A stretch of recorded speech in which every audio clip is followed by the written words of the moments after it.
Welcome back to another episode of the 52 Weeks podcast. Now, if you feel like you are scrolling a little too much, this episode is going to be something that you're going to want to really listen into. I have an expert who's going to talk all about their journey of why they decided to get off social media. So let's meet the one, the only Maudie Wuellner. Hey! Okay, so let's dive in because the reason I wanted you on is because I saw that you took a sabbatical from social media and that you took 3 months off. So what really started that for you? My gosh, so many things led to me deciding to take a break from social media. But I want to say the biggest was realizing that I was finding, and at 45, this is kind of embarrassing to say, but finding my self-worth on the socials. And as folks who have been around social media for a while totally know that it has changed, the algorithm has changed, the usage has changed. And what it was doing for me 10 years ago wasn't giving me what I needed today.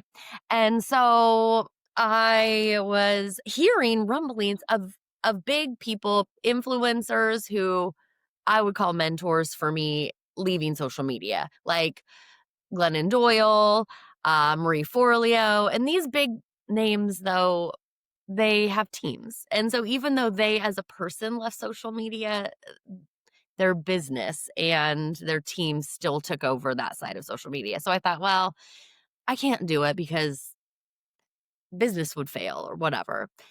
And I kept just hearing people doing this. And I one day just threw the baby out with the bathwater and decided I'm leaving. I'm leaving. I need to take a break. I'm finding it's making me feel a bunch of different ways that wasn't helping my life in any Right. way. And so I just came home from a walk one day and told my husband that I'm going to take a break from social media. And he's like, oh, great.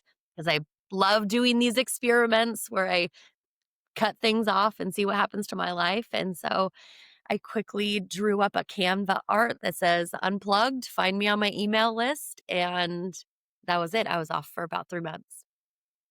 Okay, I love that you like doing experiments because I'm all about experiments too. And I think what you said is a good point, especially for business owners that are Hmm. it's a small group or just by yourself.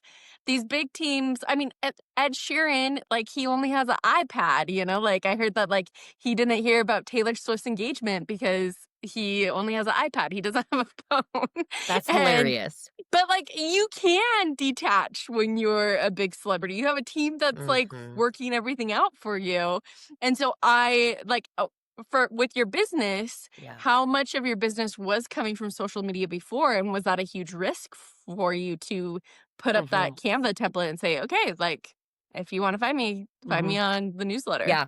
So, all it felt like a big risk for sure. My hypothesis, if I was going at this like an experiment, was business is going to decline. Everything's gonna get worse. My life is gonna suck being off social media.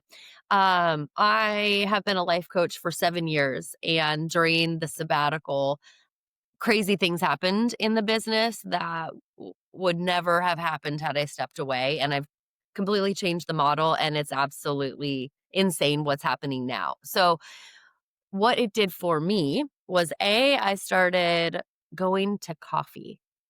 like, Mm. like, hey, I would love to talk to you about my coaching program. Hey, I would love to talk to you about what you've got going on in your life to see if we would gel. And do you want to catch coffee? So, I went back all the way back to old school in real life connection, and it was so fun. So, the business started to grow organically that way. And then, uh, during this time, I felt some things about the coaching industry, and I decided to either quit or completely pivot. And I pivoted my practice to turn it into a collective model. It's the first ever life coaching collective at an accessible price tag because I'm sick and tired of personal growth and development being for rich people. And so that would never have happened. And now business is booming. I'm back on social media. I'm doing it differently, which we can get into. But had I not stepped away, I would not have given myself the space to get so frustrated and to come up with a different solution. And I want your opinion with this Hmm. because it's so easy to, if you're bored, just get on your phone and scroll. And I remember like Mel Robbins interviewing an expert who talked about how boredom often is what Hmm. starts creativity. And Yeah. it stuck with me. So did you find that with yourself that like these ideas came because of boredom? Totally. There's so many things. There's so many insights that I could share from that standpoint alone. It's like we have found a way to fill every possible moment of our lives. So, what do I do? What did I do when I was standing in line at the grocery store? What did I do when I was waiting in line to pick up my kiddo from school? What did I do when I was literally at a stoplight?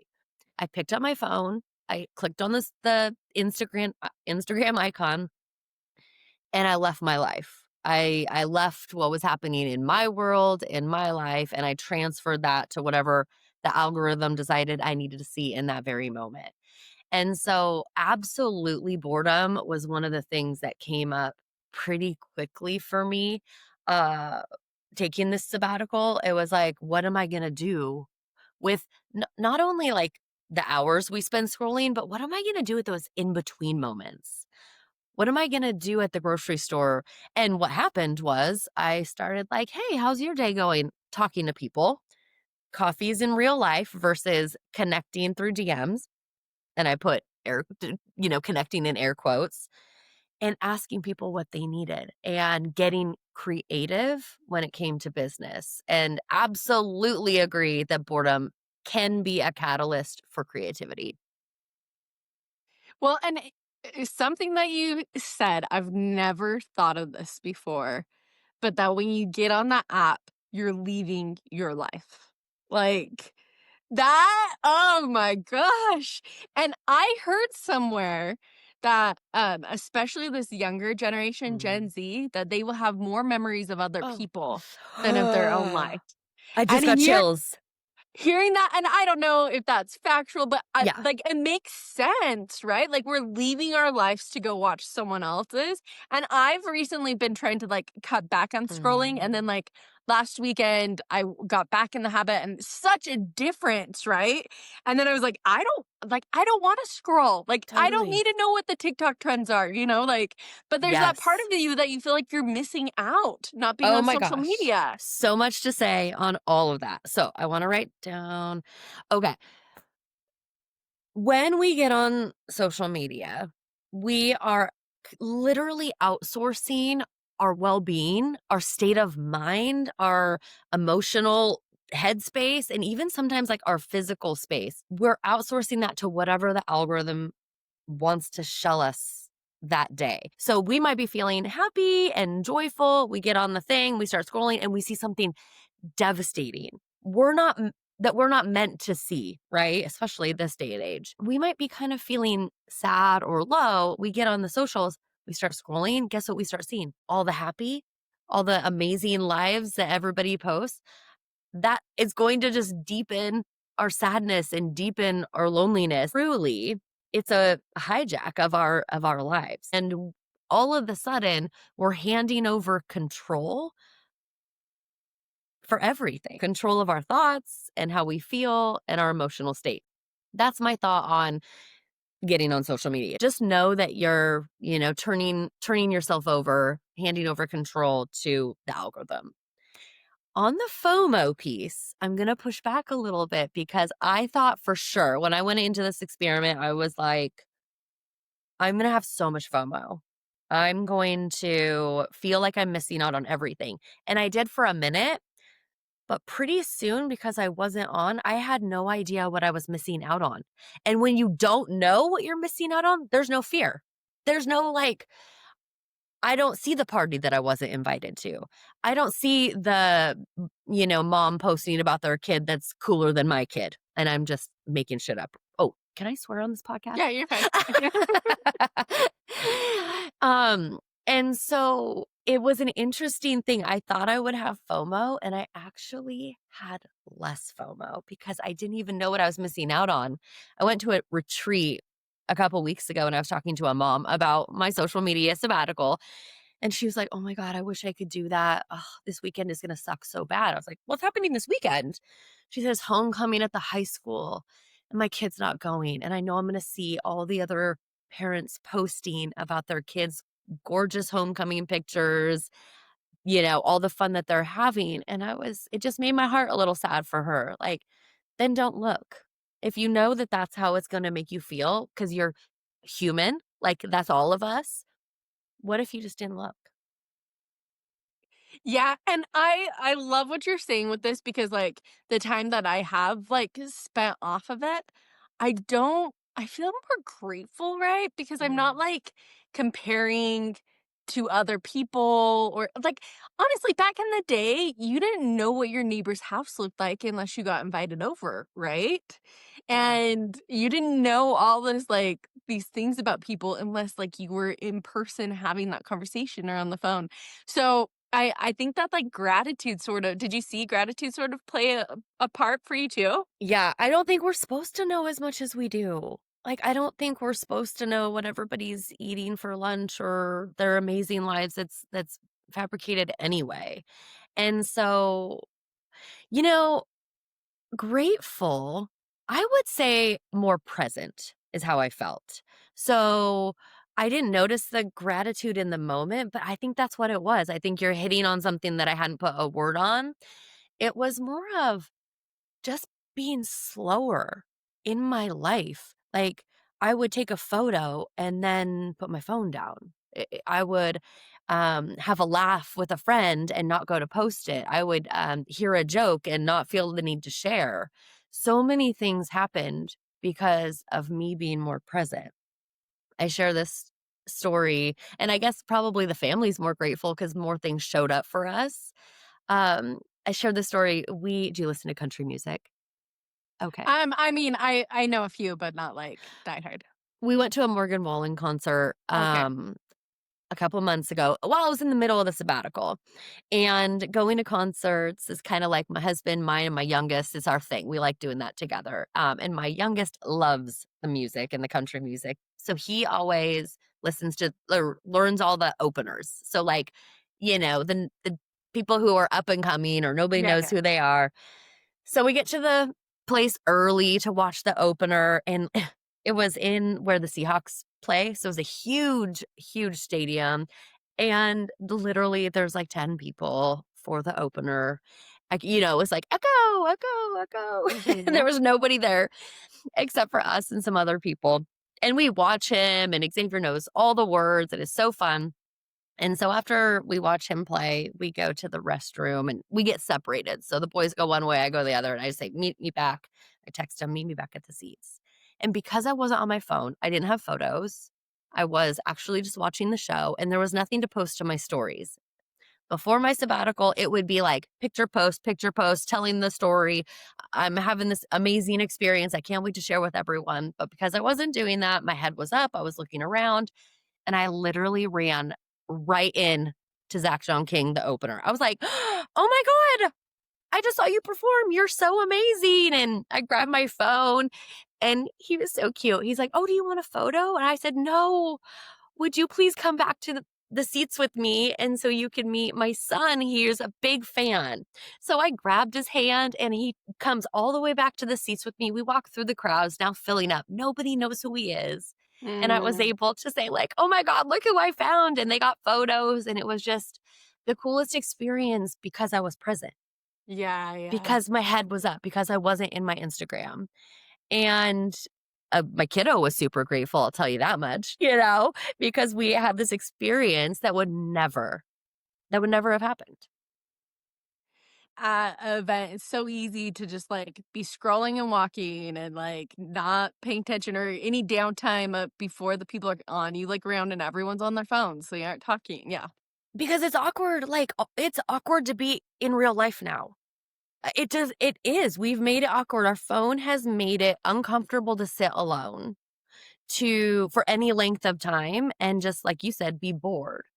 Um, one of the other things that happened is, my husband's like, "I think I'm gonna get off social media for a little bit." So he took the apps off his phone. It lasted for like 4 days max.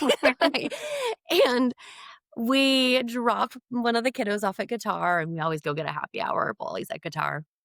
So we get to the bar, and I go up to order for us, and he comes back. He was like, "That was wild." It was literally 3 minutes, Steph. Like, he's like, "That was so crazy. I picked up my phone to scroll because you were gone, and my icons were gone. I just had to, like, sit here by myself." We've made it uncomfortable, and I just wanna, like, say that it's going to be uncomfortable at first, and then you just get used to it. You might even talk to and meet a cool person who's sitting next to you. No, I mean, it like, you talking about how it's awkward being in person, it's true. It's so true. And but, like, it doesn't have to be that way, right? Like, you can switch the norm for yourself, but it takes a little bit of that practice. And even talking to you, because like I said, like, I hadn't been on social media, and then I got on it, like, last week, and I haven't really been on that much this week, and I Mhm. feel a difference again, right? But I'm like, "Okay, but I wanna keep this up. Yes. I want this to be part of my life," Mm. and yeah, for like my day job, I'm doing all our social media. For my stuff, I'm doing all my social media. Yep. But I don't have to be scrolling, right? Like I can get on and post, I can like look at our comments and our messages, but I feel like the scrolling and the stalking are what cause depression, right? Like Yeah, absolutely, and the invitation to anybody who's listening is not to just cut it off. Like, go ahead if you want, but also, like, there's other ways, like Steph is saying.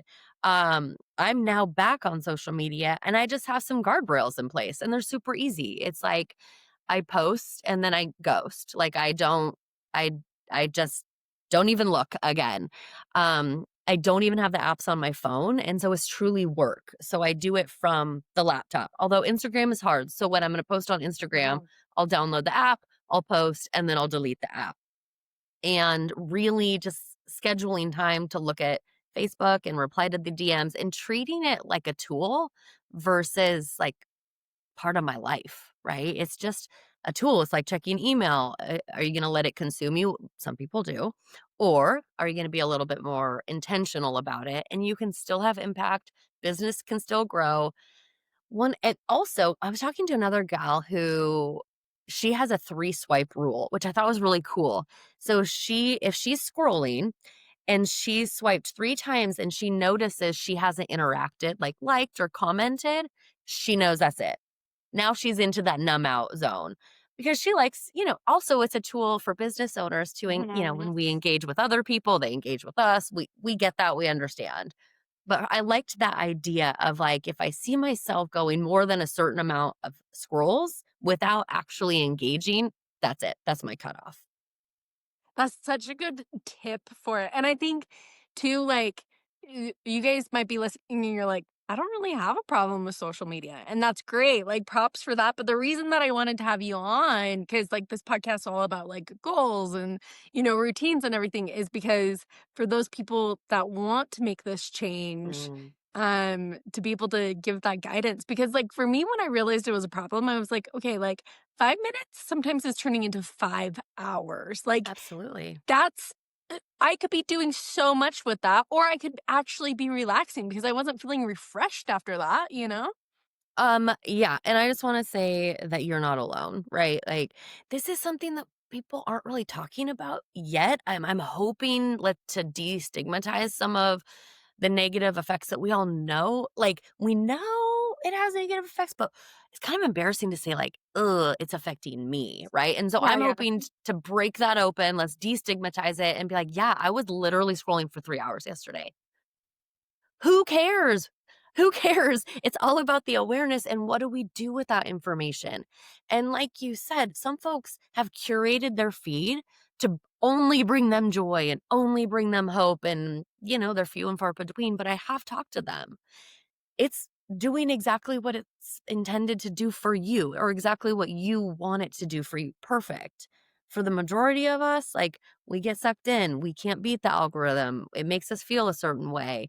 And so destigmatizing and having the conversation is so critical, and you will get time back. It's wild how much that's the first thing. Like, even if folks listening are like, "I'm just gonna delete it for one day," it will blow your mind how many times you pick up your phone an hour to click on the app. It will it blew my mind. I was like, "Oh my god, I'm doing it again." My brain hadn't started working yet. I was just doing this thing on autopilot. It's crazy.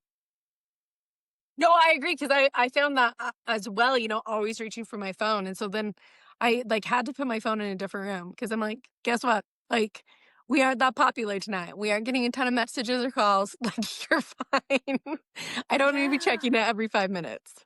Yeah, absolutely. And, like, do we want our like, I guess it's how do we wanna utilize it? How do even if it is for business, is that client the perfect client if you don't reply within 2 seconds? Or is that client still gonna be cool because you were out there living your life and you reply 24 hours later?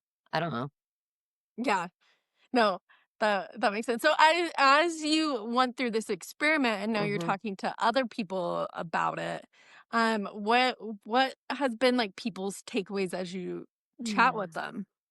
M Most people are like, "How did you do it?" Like, it feels almost impossible, and, honestly, I wanna just say I was posting every day.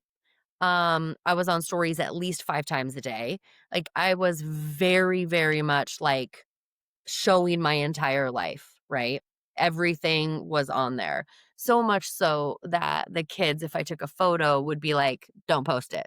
Don't post it." And so what I wanna say is that if I can do it, anybody can do it. And also, what I'm finding is that so many people are curious and so many people want a piece of this freedom, whatever that is, some sort of freedom, because in some way, shape, or form, social media is like dragging us down. It's deconnecting us. It's affecting our self-esteem. It's actually creating more loneliness. And so for so many different reasons, folks are leaning into this conversation. And so like one of the things that I just want everybody to feel and know is you're not alone. If you are feeling like you need to reevaluate your relationship with social media, you are literally in the majority. So you're not alone. You're not special. It's affecting everyone. And good on you for questioning, do I want it to be like this in my life? I sort of think of it like smoking in a way of, I know that it's Oh, different, but, like, yes. just, like, that seems like a really It's a heavy great craving, example or that you're constantly wanting, like. because it's the action, right? Mhm. The Right? It's dopamine. yes. And yeah, there's so many parallels to it. And I think, like, I've also, like, had experiments where I give up alcohol and see what happens. I just love I call myself a curious student of life. Like, I always just play with things and see how they affect me. And as I was interviewing people for my podcast who have gone sober or sober curious, one of the things that kept coming up is your relationship with alcohol. And I thought that was so interesting how I was like, "Oh, it's a relationship." It is the same with social media. What is the relationship? And Ooh, I like that. And it's like, I would coach my clients, and I would tell my daughter, "If you're in a toxic relationship, sister, get out. Like, let's figure out how to put some boundaries around this because it's making you feel a certain way. It's just a relationship. It's just one with social media. So how is it making you feel? And if it's not making you feel like super awesome all the time, let's reevaluate that relationship." That's such a good way of putting it. Okay, I wanna pick your brain a little bit Mm, more. I love asking people about, like, what routines you mm, use, or are there any, like, I know we just mhm, talked about social media, but are there any apps that help you to, like, stay up with things, or mhm. what do you use? Just, like, brainstorm with me. Just all routines. Yeah. My morning practice, hands down, is, um, my most solid foundational. It's a part of me. I no matter if I'm on vacation or anywhere in the whatever, I always, always, always start the morning with some sort of morning practice. It started, a decade ago, reading The Miracle Morning, and so meditation every morning, 10 minutes max, journal, and then if I'm feeling really, really awake, I'll read some sort of personal self-help, self-development. Um, I've been really liking the Activations app lately. It's not meditation, it's activation. I do not know how to explain the difference. Oh, I've heard of it Mhm. before. I think Jenna Kutcher had it on her podcast. That is the podcast that inspired me to go off social media because Mimi, the director or owner or founder of Activations, she did it. Oh, okay, yeah, I remember listening to her Yep. episode, so cool. Okay, cool. And so I like that, especially for if I'm not feeling like wanting to go into a meditation. The activations can be like, as you're getting ready, as you're cleaning, like it's very much you can be doing things. And so I'm liking that. And then, shameless plug, my coaching community, we have our own app, and it's literally, so, what social media used to be. It's like goal getting, support, inspiration, and it's on my phone, my private app. Oh, that's cool. It's And so awesome. you've been doing your morning, you called it a ritual? Routine, just like a morning Routine, yeah, routine. morning. You've been doing that for 10 years. I love that. Yeah. Yeah. And it changes, sometimes I work out, sometimes I this, but it's pretty much always journal, always meditate. Sometimes I'll throw, oh, and obviously coffee. Coffee first and foremost. Um, I would say that's my one rock solid routine. Otherwise, I'm a 7 on the Enneagram. I love variety. I love freedom. I love flexibility. So even the word routine kind of makes my skin crawl a little bit. And Mhm. so that's my solid one, and everything else is in flow. So, like, with your house and stuff, I'm always, like, curious Mm, of, how do you, like, what systems do you have or whatnot? Because let's be honest, sometimes, like, being an adult and keeping up with everything we have to do, like, do you yes. think I take out the garbage can? And I know that's such a small task, but I was like, I hate being an adult Oh sometimes. my gosh. No, seriously, like when I clean out the air filters, I'm like, "Oh my god, I'm killing it today."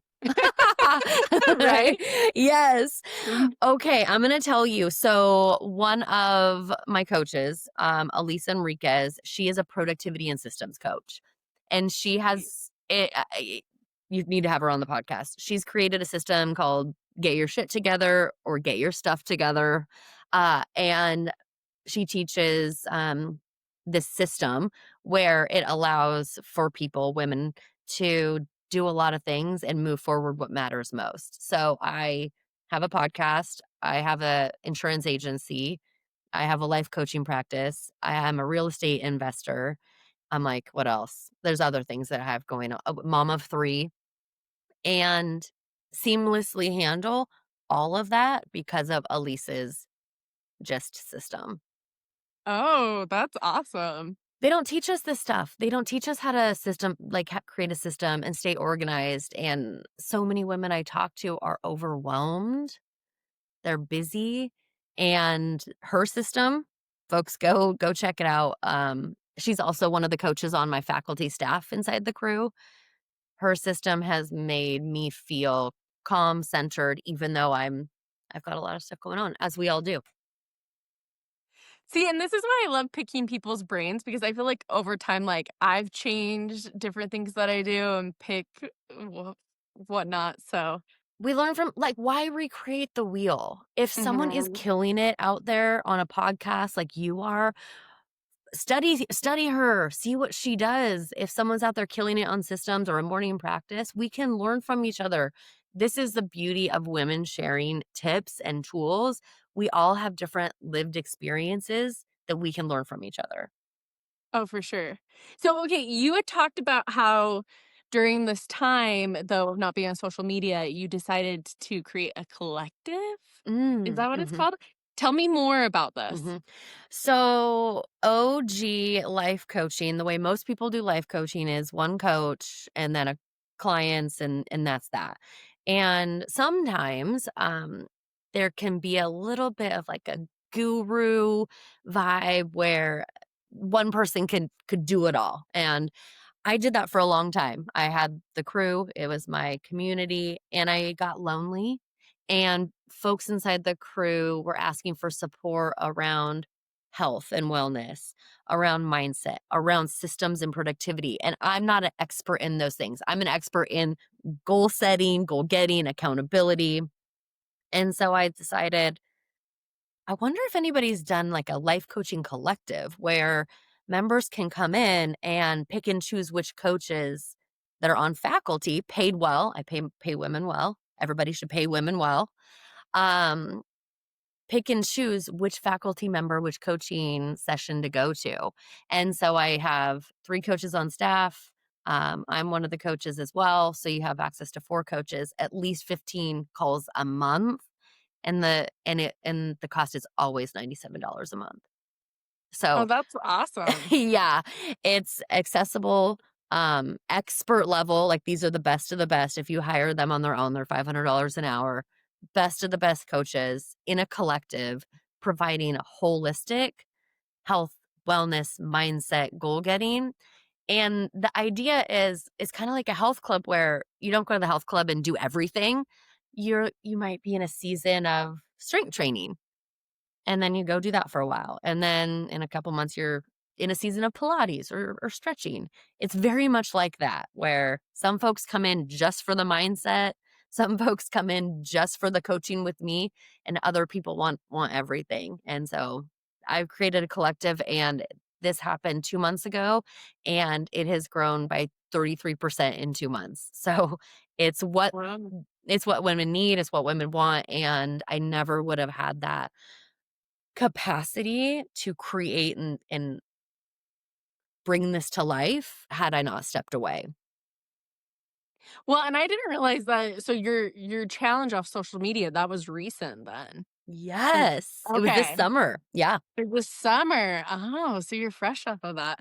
No, I think that that's such a cool idea. And then everyone can just learn from each other. And like you said, 15 coaching sessions. Because sometimes you do need that like pep talk, Yeah. that's like a little bit more personalized. So, Yeah, every Monday I go live for 20 minutes, pep talk. This one was about gratitude and manifesting. Like, take it, leave it. It's all good. It's all amazing, but one thing that women are finding in the crew is hope. And I think right now, hope is, needed. So, oh, absolutely.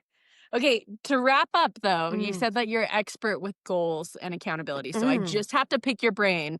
So what is your advice, to us about goals and Oh, you're gonna accountability? hate it. Are you Let's hear. one at a time.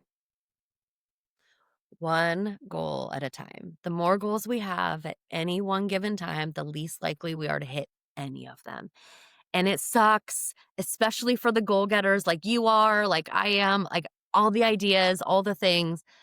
But my invitation would be go all in for 4 weeks on one and just see what happens. When you have even 2 goals, it becomes really easy to pick and choose, like, oh, you wake up feeling like, "Oh, I don't really wanna work out, so I'll go work on my website," right? I have this other goal, I'll go work out, and I have this other goal I'll work on, and I'll skip the workout, or vice versa, like, I'm not feeling very creative, so I'll just, like, work out extra and skip working on the website. You can't pick and choose when you just have 1 goal, and that's kind of the beauty and the magic in it. No, I totally agree with that. Like, guys, you listening, you've heard me say this over and over, but I just did 100 podcasts in 100 days. Like that was my big challenge. But having it be that focused, like really, that was the only thing that it was like, well, if I don't do anything else, I'm moving forward with that. And you hit it? And I hit it, and now I'm trying to do, Yes. 10 guides on podcasting in 100 days, which that's a little bit more, to, Awesome. create all of them, but, I feel like for me, like, the 100 days is sort of, like, that sweet spot, but I love how you said, like, just try for 4 weeks because Mhm. then you can be like, "Do I even want this? Is this something Oh that, my like, gosh. other people Spot want or on. that I want?" Spot on. That's another thing. Oh my god. Okay, tip number 2, if you start out going for your goal or if you hit your goal, I just did. I hit a huge goal. I bought a house on the lake. I've wanted to for a decade. It's been a decade-long goal. Congrats! And, Steph, I hated it. Oh. So we only stayed for 3 months and then we hightailed it out of there. Permission to, like, go after a goal, and even if you get there or get halfway there and you're like, "Oh, never mind," that's fine. That's fine. There's nothing wrong with that. Like I said, it's all an experiment, and if you think you wanna do this podcasting guide and you get halfway there and you're like, "Nobody's signing up. Oh, let's pivot." Or you get halfway there and it's like, "More, more, more," then it's just information. It has no morality, The way you feel after hitting a goal is neither good nor bad, it's just information. Okay, and I love that you said that you had thought of this lake house for years, like, that was, Mhm. like, the pinnacle thing, and then you guys are like, "No, not for us." Yeah, we're living on the lake and the universe provided. It's a longer story, but we're living on the lake and then we met up with some friends for a happy hour and they're telling us all about their travel and they're travelers like us and they're telling us Spain and all these cool places that they went to and I was so happy for them and I had no idea because I wasn't on social media so I'm looking through their pictures. Mhm. Afterwards Tom and I go out to dinner and I was like, I'm jealous. We were house poor. So much of our money was going to this property on the lake. It was restricting our ability to go to concerts and to go to Spain and do other things. Freedom is a value of mine, and locking ourselves into a house completely took that away. But I would have never really known had I not tried it. So, no harm. Yeah, yes, we're out some money for sure. And that's okay. That's okay. Yeah. Okay, that's a great tip, though, and a great reminder that, like, just because you say you want a goal, you don't have to keep it. Yeah. Even like, I talked to like doctors and lawyers and women who are like, I don't think, or married people, or you're in a relationship, like, just because you thought you wanted something and then you get there and it doesn't feel the way you thought, doesn't mean you have to stay there. Yeah. And, especially for a doctor, I can see how that's hard where it's like, "Well, what do I do? I gave my whole life Or or, like like, all your you've been 20s." married for 20 years, like, Yeah, yeah, okay, yeah, like, yeah. or Yeah. whatever. So one of the things is like low stakes, it's good to practice really finding out if you like it or not on the low stakes things. And then when the bigger thing happens, it's okay to say I don't like this. And honestly, I think being on social media helped because I wasn't performing. I Mhm. wasn't posting my gorgeous view and all the Mhm. amazing things. And that helped as well. And then what's your tips for accountability? Ooh, hire someone if you can, get a coach or an accountability buddy. That's what we call it in the insurance agency. Um, I think it's more fun when you have some sort of partner or someone holding you to account. It's really easy to break the promises that we make to ourselves. We are less likely to break promises that we make to someone else. So for accountability, my number one tip is to find someone to do something with. And it's more fun. I love women connecting for the sole purpose of helping other people, sharing our experiences, being vulnerable, being authentic. Like we all will go faster, farther together than by ourselves. I totally agree. And for those of you who have listened, thank you for joining this conversation. And wherever you are with your goals, keep on doing the little things. And maybe you need to just pivot and focus on one thing, but keep on moving forward because soon those dreams will become a reality. And then maybe you'll be like, actually, I don't want this reality. But it's all growth, And Mhm. I'll catch you guys next Monday.